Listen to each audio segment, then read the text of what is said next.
পশ্চিমবঙ্গে বহু ফার্মাররাই গুজরি ছাগল ভীষণ পছন্দ করেন, কিন্তু এই গুজরি ছাগল অরিজিনাল ব্রিড আজ অবধি পশ্চিমবঙ্গের কোনো ফার্মাররাই দেখেননি, এটা আমার মনে হয়। তার জন্য ওয়েস্ট বেঙ্গল থেকে ডাইরেক্ট চলে এসেছি রাজস্থানে, যেখানে 100 থেকে 200 কিলোর ওপর সমস্ত গুজরি ছাগল রয়েছে। ফিমেলগুলো মোর দ্যান 100 কিলো, মেলগুলো প্রায় 150 কিলো 200 কিলো। হাই হ্যালো নমস্কার, সবাই কেমন আছেন? আমাদের এগ্রিকালচার ডায়েরিতে আপনাদের স্বাগত এবং সঙ্গে আমি সুশোভন। গোট ফার্মিং শেখার জন্য আর কোথাও যেতে হবে না, আপনাদের জন্য চলে এসেছে সম্পূর্ণ বাংলা ভাষায় অনলাইনে গোট ফার্মিং কোর্স। আপনারা বাড়িতে বসেই এই গোট ফার্মিং সম্পর্কে যাবতীয় তথ্য শিখতে পারবেন। 56টা এপিসোডের মাধ্যমে আমরা এই কোর্সটাকে আপনাদের সামনে তুলে ধরেছি, যেখানে আপনি কিভাবে একটি কমার্শিয়াল গোট ফার্ম বানাবেন, ঘর কিভাবে বানাবেন, কোন ছাগল চয়েস করবেন, তাকে কিভাবে খাওয়াবেন, ছাগলের আদর্শ খাবার কোনটা, ছাগলের রোগ হলে কিভাবে তার চিকিৎসা করবেন, ছাগলের কি কি রোগ হয়, একটা বাচ্চা জন্মানোর সময় কিভাবে তাকে দেখভাল করতে হয়, মা প্রেগনেন্ট থাকলে সেই সময় মা ছাগলকে কিভাবে দেখভাল করতে হয়, একটা লেবার কিভাবে ফার্মে সঠিকভাবে কাজ করবে তার পদ্ধতি কি, একটা ফার্ম কোথায় কোথায় রিস্ক থাকে, কি কি বায়োসিকিউরিটি ফলো করতে হয়, সমস্ত তথ্য থাকছে এই কোর্সের মধ্যে। মাত্র 4,999 টাকা এই কোর্সটার দাম। আমার সাবস্ক্রাইবারদের জন্য আরো অফার রয়েছে। এগ্রিকালচার ডায়েরি একটি প্রোমো কোড, আপনারা যদি কোর্সের নিচে এখানে প্রোমো কোডে অ্যাপ্লাই করেন তাহলে মাত্র 2,999 টাকায় আপনারা এই কোর্সটি পেয়ে যাবেন, যে কোর্সের মাধ্যমে আপনারা বাড়িতে বসেই সঠিক পদ্ধতি শিখতে পারবেন কিভাবে ছাগল পালন করতে হয়। ভিডিওটার ডেসক্রিপশনে কোর্সের লিংক রয়েছে, ডাইরেক্ট ওখানে গিয়ে ক্লিক করুন এবং আপনারা সরাসরি কোর্সটা বাই নাও করতে পারেন। কোনো সমস্যা মনে হলে স্ক্রিনের উপরে দেখুন একটি হেল্পলাইন নাম্বার রয়েছে, ডাইরেক্ট সরাসরি কথা বলতে পারেন আমার সঙ্গে এবং আমাকে ফোন করে আপনারা কোনো সমস্যা ফেস করলে সেটা আমার সঙ্গে ডিসকাস করতে পারেন। ভিডিওটা কন্টিনিউ দেখতে থাকুন। এবার গুজরি ছাগল কিভাবে চিনবেন, তার কি গঠন, সে কোন ওয়েদার পছন্দ করে, কি ধরনের খাবার খায়, তাকে ম্যানেজমেন্ট কিভাবে করতে হয়, কত ডিগ্রি তাপমাত্রার মধ্যে, কত ডিগ্রি হিউমিডিটির মধ্যে থাকলে এই ছাগল ভালো থাকবে, টোটাল ডিটেইলস দেবো আজকের ভিডিওতে। যে কোনো ব্যবসা করার আগে অবশ্যই সেটা যাচাই করে নেবেন, কারণ প্রত্যেকটি ব্যবসা ঝুঁকি সাপেক্ষ। তো আমার সঙ্গে রয়েছে অর্জুন দা, আমরা আছি দানপুরা চিনকারা গোট ফার্মে এবং সেখানকার আজকের বেস্ট গোট আপনাদের দেখাবো এবং অর্জুন দা কিভাবে গুজরি ছাগল নিয়ে রাজস্থানে ফার্মিং হচ্ছে সেটা আমাদেরকে এক্সপ্লেন করবেন। নমস্কার অর্জুন দা। নমস্কার, কেমন আছেন? ভালো আছি। আপনার পরিচয়টা যদি একটু দিতেন। আমি কলকাতারই ছেলে, নদিয়া ডিস্ট্রিক্টে বাড়ি আমার, আর এখানে আমি যেহেতু ডাক্তারি করছি 10 থেকে 12 বছর হয়ে গেছে আমার, আর এই ফার্মিং লাইনে আছি। রাজস্থানে কোথায় থাকেন? রাজস্থানে আমি সিকার ডিস্ট্রিক্টে থাকি। আচ্ছা, তো ডাক্তারি করতে করতে ছাগল পালনের সঙ্গে রিলেশন কি হলো? এটা একটা মানে ভালো লাগার একটা কাজ, মানে ছোটবেলা থেকে শখ ছিল। আর এখন এখান থেকে যখন 10-12 বছর ধরে এখানে আছি, এখানকার একটা ব্রিডের উপরে দেখতে দেখতে মানে একটা নেশা তৈরি হয়ে এসছে। তারপরে দেখলাম পশ্চিমবাংলাতে এই ফার্মিং এর বিষয় নিয়ে অনেকেই আছে, কিন্তু পিওর ব্রিডটা পাচ্ছে না। তার জন্য আমি পিওর ব্রিডটা সবার সামনে তুলে ধরতে চাই, মানে আমরা যেটাকে বলি একেবারে অরিজিনাল ব্লাড লাইনের ব্রিড।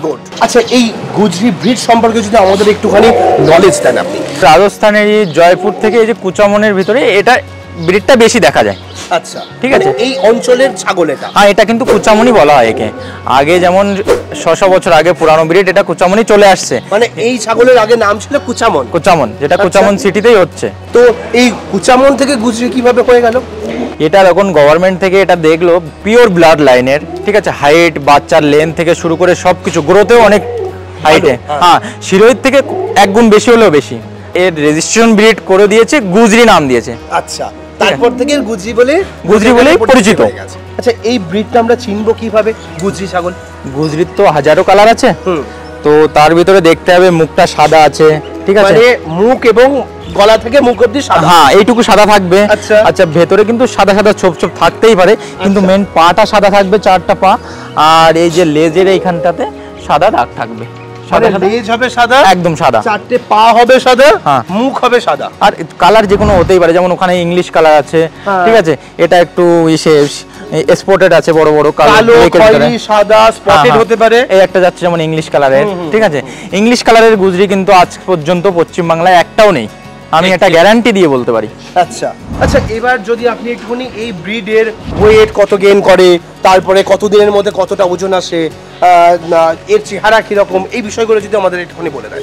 আসুন বলে দিচ্ছি। এটার ওয়েট যেমন আপনার ফিমেল আপনার 100 থেকে 120 কিলো প্লাসও হতে পারে, আর মেল 170, 150, 140, 180 প্লাস। আচ্ছা, এরকম ওজনও হতে পারে। মেলগুলো কত বছরের মাথায় ব্রিড দেওয়ার ক্যাপাসিটি তৈরি হয়? মেলগুলো এমনিতে তো 8 মাসে ব্রিড করানো যায়, কিন্তু আমরা সেটা 8 মাস থেকে 18 মাস পরে গিয়ে করানো হয়। মানে আমি বলছি 1.5 বছরের মাথায় গিয়ে প্রথম ব্রিড করানো হয়। সেই সময় তার এভারেজ ওজন কত থাকবে?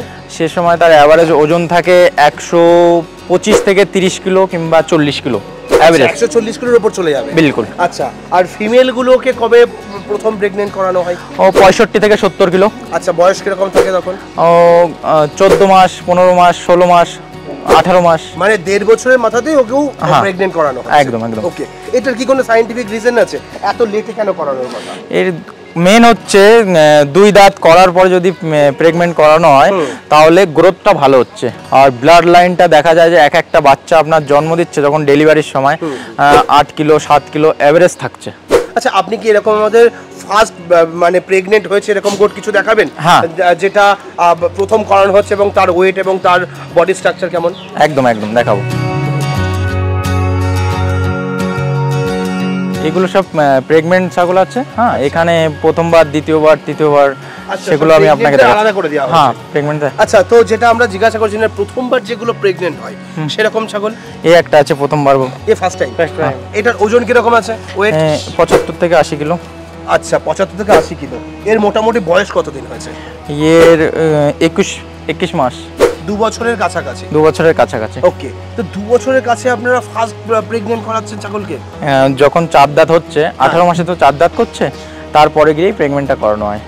আচ্ছা, তাহলে কি বাচ্চার কোয়ালিটি বেটার? বাচ্চার কোয়ালিটিটা বেশি ভালো আসছে। ওকে, তাহলে আরেকটা যদি আমাদের ছাগল দেখান। হ্যাঁ, আর দেখাচ্ছি। এই যে এটাও প্রথমবার বাচ্চা দেবে, ঠিক আছে? এটা ফার্স্ট টাইম? হ্যাঁ, এটা ফার্স্ট টাইম। এটা মক্কাচিনি কালার আছে, ছোপ ছোপ ছোপ থাকে, সাদা কালো। হ্যাঁ, এটা ছোপ ছোপ টাইপের কালার। তো গুজরির ভিতরে অনেকগুলো হাজারো কালার, ঠিক আছে? তো এটা কি ফার্স্ট প্রেগন্যান্সি? হ্যাঁ, এটা ফার্স্ট প্রেগন্যান্সি। এটা কত দাঁত হয়েছে?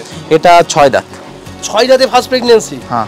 আচ্ছা, আর এর ওজন কি রকম হবে এখন? এরও এরকম 75 থেকে 80 কিলো। ওকে, এরও তো বয়স তার মানে প্রায় 2 বছরের কাছে? হ্যাঁ, এটা 2 বছর হয়ে গেছে। 2 বছর হয়ে গেছে। ওকে, আর যদি একটু কম বয়সের দেখান?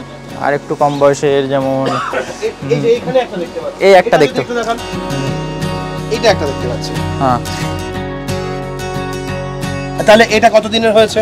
এটা আপনার 19-20 মাস মতো। আচ্ছা, 19-20 মাস মতো। ওকে, তার মানে 1.5 বছর থেকে সামান্য একটু বেশি হয়েছে। ওকে, এটারও তো ওজন এরকমই লাগছে, 70 কিলোর কাছাকাছি লাগছে। হ্যাঁ, এটা 70 কিলোর কাছাকাছি। এটা ইংলিশ কালারের। এই যে 4 দাঁত। এটা 4 দাঁত হয়ে গেছে। বাহ, তার মানে আপনারা ফার্স্ট প্রেগন্যান্সি করাচ্ছেন 1.5 বছরের মাথায় গিয়ে? একদম একদম। ওকে, এই যে গুজরি ব্রিড, এটা কোন ওয়েদারে থাকতে পছন্দ করে? এটা রাজস্থানেরই তো ব্রিড।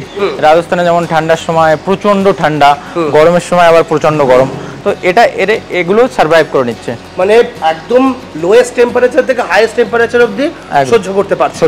ওকে, তো এই মোটামুটি কিরকম আর্দ্রতার মধ্যে থাকতে পারে? এটা ড্রাই আর্দ্রতার ভিতরে বেশি থাকতে পারে, বেশি স্যাঁতসেঁতে ভিজে ভাপের এদের একটু অসুবিধা। পছন্দ করে না এই এরিয়াটা পছন্দ করে না। আচ্ছা, তো মোটামুটি আর্দ্রতা কেমন থাকে এখানকার? 45 থেকে 60 ডিগ্রি আর্দ্রতা থাকে এখানে। তার মানে বলছে শুকনো জায়গা হলে, স্যাঁতসেঁতে বা ভেজা না হলে এই ছাগলের জন্য বেস্ট জায়গা। হ্যাঁ, একদম একদম। এখানে যখন দেখেন নিচে বালি আছে, পেশাব করছে তাও শুকিয়ে যাচ্ছে, নিচে কিন্তু কোনো পাকা করা নেই, সিস্টেম নেই, ঠিক আছে? সবই কিন্তু কাঁচা। আর এইখানে দেওয়া আছে চুন ছিটানো আছে, আপনার পটাশিয়াম বাগারা অনেক কিছু এখানে ছিটানো থাকে, ঠিক আছে? ওকে, আচ্ছা, তাহলে এইখানে বাচ্চাগুলো যদি একটুখানি আমাদের দেখান। এই যে বাচ্চার সেকশনে আমরা চলে এসেছি, এগুলো সব ফিমেল বাচ্চা আছে। হ্যাঁ, এখানে মেলও আছে একটা দুটো। সেই হিসাবে এটা যেমন আছে পিওর গুজরি। ওকে ওকে, ঠিক আছে। একটা আছে ইংলিশ কালারের, আর ওই কয়েকটা আছে বাচ্চা। এগুলো সব 3 মাস, 3.5 মাস, 4 মাসের বাচ্চা। আচ্ছা, এই তো ভালো ওজন হয়েছে দেখে। হ্যাঁ, 30 কিলো প্লাস। 30 কিলো প্লাস হয়ে গেছে। 30 কিলো প্লাস হয়ে গেছে। কোনোটা 25 কিলো আছে, কোনোটা 30 কিলো। এটা যেমন 30 কিলো প্লাস আছে। এখানে এইগুলো কেন দেওয়া হয়েছে? এগুলো খেলার জন্য, এগুলো বাচ্চাকে খেলার জন্য, প্লেগ্রাউন্ড হিসেবে। হ্যাঁ, প্লেগ্রাউন্ড হিসেবে খেলার জন্য দেওয়া আছে। আচ্ছা আচ্ছা, ওকে, অ্যাক্টিভ থাকার জন্য। ঠিক আছে, আমরা না এবার একটু এর ফুড স্ট্রাকচার নিয়ে একটু কথা বলবো। একদম, চলুন যদি সেটা নিয়ে আমরা একটু আলোচনা করি।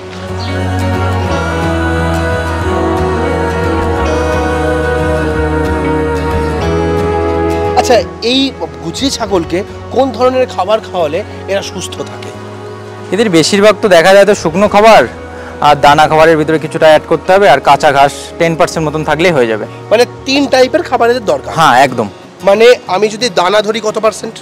দানা আপনার থাকবে 30%। হ্যাঁ, আর কাঁচা ঘাস থাকবে কত পার্সেন্ট? 10%। আচ্ছা, 60%।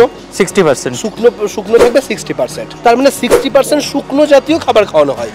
শুকনো টাইপের খাবারের মধ্যে কি কি থাকে? শুকনো খাবারের ভিতরে বলতে আপনার ডাল জাতীয় খাবারটা থাকে, যেমন একটা তো হাঁড়িপাতি চলে আসছে, ওটাও শুকনো খাবার। তারপরে আপনার গোয়ার ভুষা চলে আসছে, একটা কুল গাছের পাতা যেটা, ওটাও শুকনো খাবারের ভিতরে চলে আসে। তারপর আপনার মৌফুলি ভুষা, যেমন আমাদের বাদাম গাছ পাওয়া যায় ওইদিকে, বাদাম গাছের গাছটা ওটাও শুকনো খাবারের ভিতরে চলে আসছে। এটা আপনার টোটাল মিলিয়ে 60%। ঠিক আছে। আর দানা খাবারের বলতে ওটা আপনার সিজনেবল হিসাবে হয়। ঠিক আছে, শীতের সময় যেমন বাজরা গোয়ার দিতে পারেন, হ্যাঁ, তার গরমের সময় আপনি জো দিতে পারেন, মক্কা দিতে পারেন। ঠিক আছে, তারপরে আপনি গম দিতে পারেন।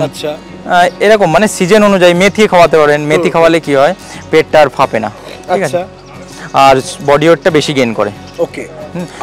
আর থাকলো তাহলে কাঁচা ঘাসের, কাঁচা এই যে খাবার দানা খাবার, মানে কেউ যদি আমার কাছে ফোন করে জিজ্ঞাসাও করতে চায় যে ছাগলকে কিভাবে মোটা তাজা করতে হবে, ওটাও আমি বলে দেবো। আচ্ছা, এবার চলে আসে কাঁচা ঘাসের মধ্যে কি কি খাওয়ানো হবে?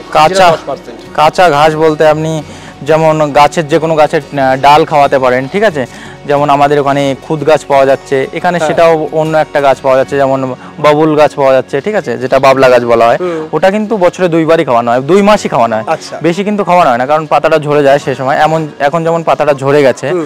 আর কিছু ঘাসও খাওয়াতে পারেন, কারণ নেপিয়ার লাগিয়ে রাখলে কিছুটা নেপিয়ারও খাওয়াতে পারেন।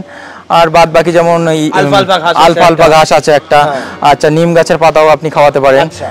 মোটামুটি 10% ঘাস হলেই চলবে একটাই। ওকে, তার মানে এই রকম খাবার হলে এই ছাগল ভালোভাবে পালন করা যায়। একদম। আচ্ছা, তাহলে খাবারটাই হচ্ছে মেন ইম্পর্টেন্ট। খাবার আর ব্রিড, মেন অরিজিনাল ব্রিড। আর ভালো খাওয়ালে কখনো ছাগলের রোগ আসবে না, এটা গ্যারান্টিতে। আচ্ছা, আপনাদের ফার্মের নাম যদি একটু বলেন। Royal goat's of Jaipur. আপনি এই ব্যবসাটা কিভাবে করছেন? কেউ যদি একদম পিওর ব্রিডের অরিজিনাল গুজরি যেটা নিচ্ছে, শিরোই কোনটা নিচ্ছে, বিটেল থেকে শুরু করে সব কটা ব্রিড আমাদের কাছে পেয়ে যাবেন। আচ্ছা, ঠিক আছে। তো যথেষ্ট ভালো লাগলো এরকম রাজস্থানের বড় বড় ফার্ম দেখে, এবং দাদারা যেহেতু বহুদিন ধরে রাজস্থানে আছেন এবং সঠিক ব্রিড নিয়ে কাজ করছেন, যারা মনে করবেন অরিজিনাল ব্রিড কিনতে চায় এবং সঠিক কোয়ালিটির ছাগলের দরকার, একবার যোগাযোগ করবেন অর্জুনদার সঙ্গে। তো এরা চেষ্টা করবে আপনাদের সঠিক ব্রিড দেওয়ার। প্রয়োজনে দাদাদের সঙ্গে ভিজিট করে নেবেন রাজস্থান, এখানে চলে আসবেন, যদি দেখার হয় দাদারা দেখিয়ে দেবেন। প্রয়োজনে একদম ডাইরেক্ট বাড়ি বসে পারচেসও করতে পারেন।